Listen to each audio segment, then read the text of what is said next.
Bismillahirrahmanirrahim. Assalamualaikum warahmatullahi wabarakatuh. Alhamdulillah anak-anakku masih diberi kesempatan oleh Allah bertemu kembali untuk belajar ya. Sebelum kita mulai pembelajaran berikutnya, marilah kita awali dengan berdoa, membaca surat Al-Fatihah, dilanjutkan doa belajar. Silahkan anak-anakku berdoa dulu. Ya, Alhamdulillah. Semoga dengan berdoa ini menghantarkan kita dipermudah oleh Allah dalam menerima ilmu dari Bu Guru nanti ya. Alhamdulillah anak-anakku, minggu kemarin kalian sudah selesai melaksanakan penilaian tengah semester. Tentunya ada yang mendapat nilai jelek, ada yang mendapat nilai bagus. Yang mendapat nilai bagus jangan berbangga hati. Ya, pertahankan nilai kamu, semoga tetap istiqomah dapat nilai yang baik sesuai ilmu yang kamu miliki. Kemudian bagi yang nilainya masih jelek, jangan berkecil hati, tetap semangat, masih ada kesempatan untuk memperbaiki nilai kamu ya anak-anakku. Jadi jangan pernah punya sifat merasa bangga, yaitu tidak boleh. Berikutnya, Bu Guru mau menyampaikan pertemuan kali ini untuk materi semesteran nanti, yaitu bab 4 tentang macam-macam sujud. Tidak asing lagi anak-anakku, setiap hari kalian melakukan sujud, melaksanakan sholat 5 waktu kepada Allah. Apa itu artinya sujud anak-anakku? Nah, di sini ada berbagai macam sujud. Jadi nanti Bu Guru akan menyampaikan 3 macam sujud. Yang pertama sujud syukur. Apa itu sujud syukur? Ya, sujud yang dilakukan karena mendapat kenikmatan dari Allah atau terhindar dari bahaya atau musibah. Nah, apa dasar seseorang melakukan sujud syukur? Nah, dasarnya hukum sujud syukur adalah hukumnya sunnah. Ya, kemudian sebagaimana hadis yang diriwayatkan oleh Abu Daud dan Tirmidzi, nanti bisa kamu lihat di buku paket halaman 83 ya. Kemudian sebab-sebab orang melakukan sujud syukur karena apa? Memperoleh kenikmatan atau terhindar dari suatu musibah ya. Namanya musibah orang itu macam-macam bentuk dan jenisnya ya. Kemudian tata caranya bagaimana melaksanakan sujud syukur itu ya, menghadap kiblat, niat sujud syukur, takbir, kemudian sujud, kemudian bangkit dari sujud. Ada yang kemudian salam, ada yang tidak. Itu ya cara melakukan. Kemudian apa hikmahnya melakukan sujud syukur? Memperoleh kepuasan batin. Kemudian tertib menggunakan nikmat Allah. Kemudian terhindar dari takabur, ya, tidak sombong, ya. Kemudian dekat kepada Allah Subhanahu wa taala, ya. Berikutnya sujud sahwi. Apa itu sujud sahwi? Ya. Jadi sujud yang dilakukan karena lupa atau ragu di dalam sholat. Ya.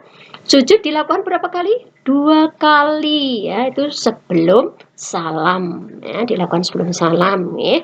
Kemudian apa dasar hukumnya? Dasar hukumnya sunnah. Ya, sebagaimana hadis yang diriwayatkan oleh Ahmad dan Muslim. Itu bisa kamu lihat di buku paket halaman 86 ya.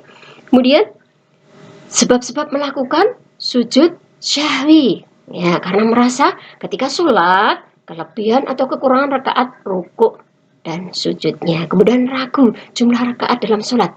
Jadi ketika sholat, lah sholat saya tadi berapa ya? Nah, ketika ragu-ragu itu orang dipersilahkan supaya melakukan sujud sahwi. Bagaimana tata caranya? Ya, dilakukan sebanyak berapa kali tadi? 2 kali. Ingat, sujud sahwi dilakukan 2 kali. Kapan? Nah, dilakukan sebelum salam. Kemudian pada waktu sujud membaca apa? Subhana man la yanamu wala yashhu. Ya, silakan itu dihafalkan anak ya.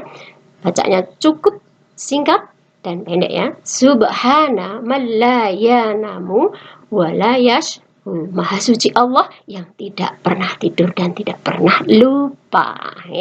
Jadi yang pernah tidur, lupa itu hanya manusia. Allah tidak pernah. Kemudian hikmahnya sujud sahwi, menyempurnakan sholat, menyadari kekurangan diri, kemudian tertib dalam sholat. Itu antara lain sujud sahwi. Berikutnya yang ketiga, sujud tilawah.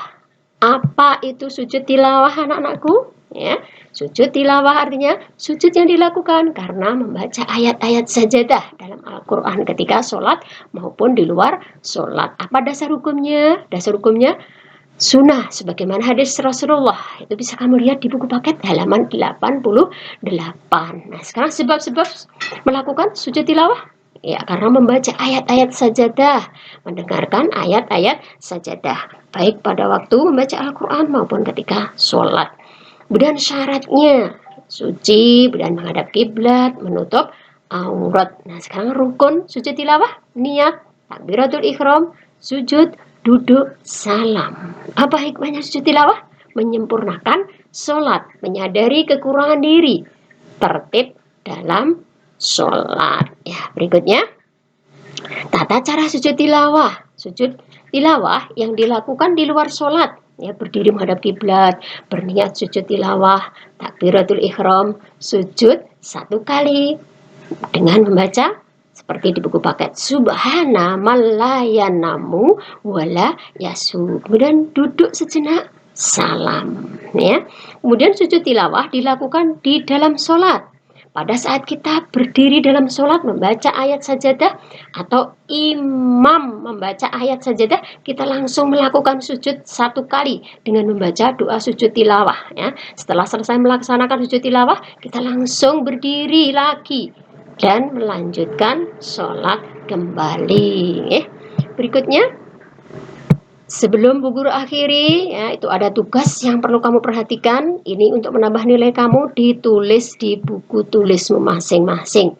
Ya, tulis bacaan sujud syukur beserta artinya. Di mana itu? Di buku paket halaman 85. Tulis bacaan sujud sahwi beserta artinya di buku paket halaman 86. Kemudian tulislah bacaan sujud tilawah beserta artinya paket halaman 89. Setelah itu semuanya kamu tulis di buku agama kamu, di buku tugas, ya, ingat sebulan sekali dikumpulkan di sekolah. Nanti biar ada tambahan nilai kamu untuk kenaikan kelas. Jangan lupa mintakan tanda tangan orang tua kamu sebagai bukti bahwa kamu sudah melaksanakan tugas belajar, terutama pendidikan agama.